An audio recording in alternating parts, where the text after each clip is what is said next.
சகோதரர் விஜய் அவர்களும் புரிந்து கொள்ள வேண்டும், எல்லா அன்பு சகோதரர்களும் புரிந்து கொள்ள வேண்டும்.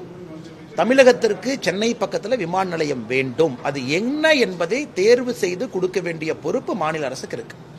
இரண்டு அரசுகளுமே, அதிமுகவாக இருக்கட்டும் திமுகவாக இருக்கட்டும், இருவருமே கொடுத்த பட்டியலில் பரந்தூர் இருந்துச்சு. ஸோ மத்திய அரசு தானாக வந்து பரந்தூர் வைக்கல. இன்னைக்கு இது அரசியல்வாதிகள் செய்யாம எல்லாத்தையும் அரசியல் செய்ததான் பெரும் பிரச்சனையா இருக்கு.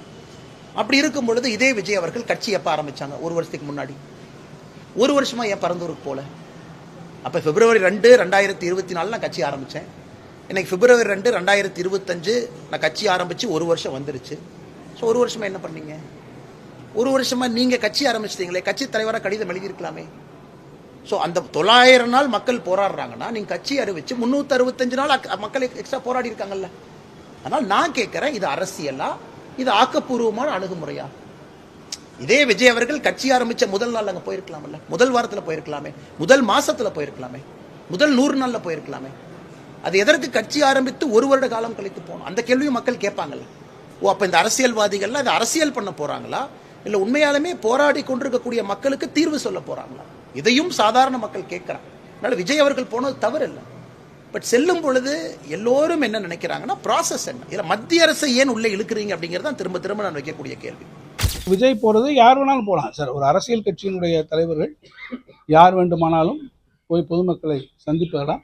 ஆனால் சந்திக்கின்ற போது அவர்களிடத்திலேயான குறைகளை கேட்டு அதை அரசினுடைய கவனத்திற்கு முறையாக கொண்டு வந்தால் நிச்சயமாக அந்த குறைகள் என்னவாக இருக்கும் என்பதை அரசும் நிச்சயமாக ஒரு ஆராயும்.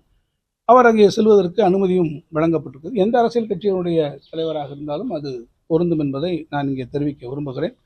எனவே இந்த பரந்தூர் விமான நிலையம் என்பது நம்ம நிச்சயமாக எல்லா விதத்திலும் ஒரு தேவையான விமான நிலையமாக அது இருக்கிறது என்பதை நான் சொல்வேன்.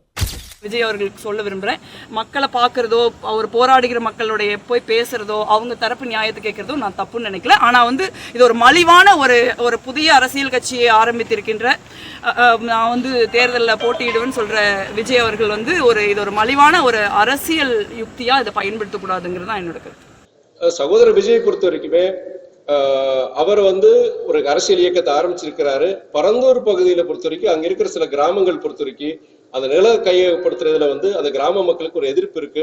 அவங்களோட எதிர்ப்பை கடந்த காலம் சில தெரிவிச்சிருக்கிறாங்க. அந்த மக்களுடைய கருத்துக்களை கேட்கறதுக்காண்டி ஒரு சகோதரர் விஜய் அந்த இடத்துக்கு போறாரு. அது தவறு கிடையாது. தமிழக அரசு பொறுத்த வரைக்கும் அதுக்குண்டான ஒத்துழைப்பை கொடுத்திருக்கிறாங்க.